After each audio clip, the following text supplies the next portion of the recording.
Good morning, Saturday, March 26th.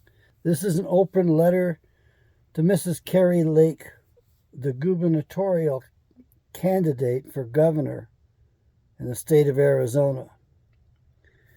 Dear Miss Lake, I respectfully address you with the hopes that you might be the next governor.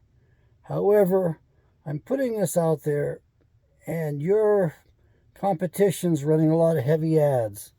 I don't like her ads. Karen for Arizona. I don't like her ads because she uses the wrong term. She describes this invasion as an immigration crisis, and that's not what it is. It is an invasion.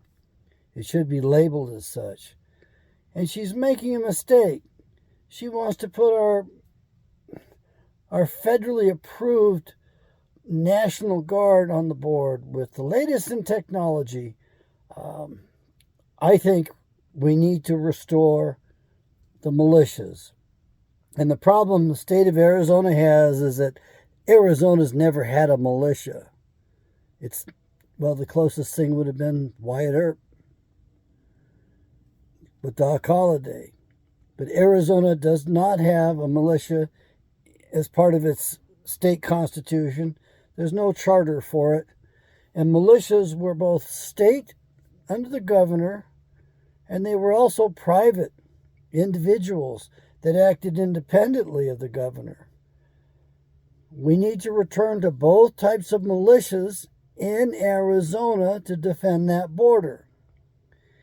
And in case you're wondering, the Constitution says that a well-regulated militia being necessary. This is the only time in the entire Constitution that the word necessary is used. And it's not necessary to have a president. It's not necessary to have a Congress. It's not necessary to have a Supreme Court. It's necessary to have a militia for our safety and our security.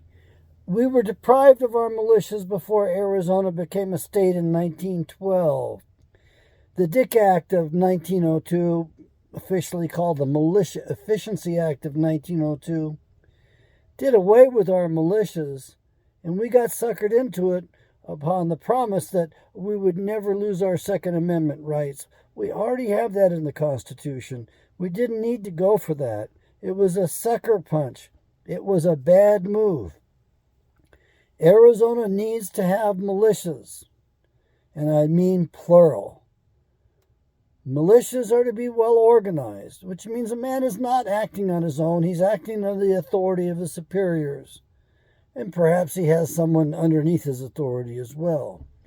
And in order to be a member of the militia in good standing, a man couldn't be a felon.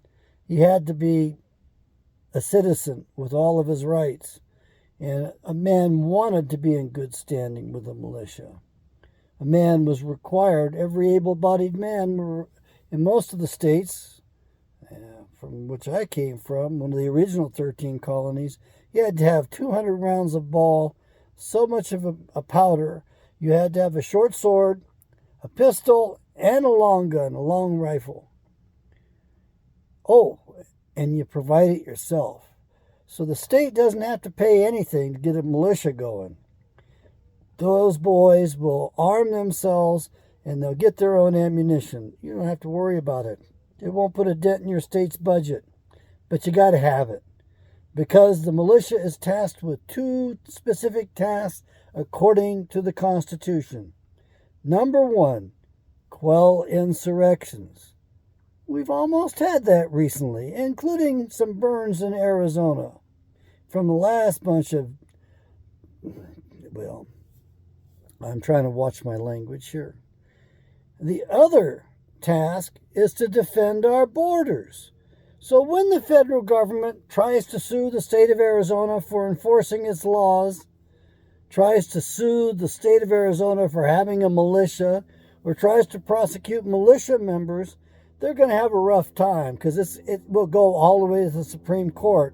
And the Supreme Court will have no other choice except to read the Constitution and tell the federal government that's what the militia does. That's what they're tasked for. That's what they do, and that's what they're going to do, and you can't stop them. Okay, Miss Lake, I hope you make it. Good luck to you. I think the first gubernatorial candidate that comes out with the word militia and promising to create the militia or to allow militias to be created should be governor. I hope that's going to be you.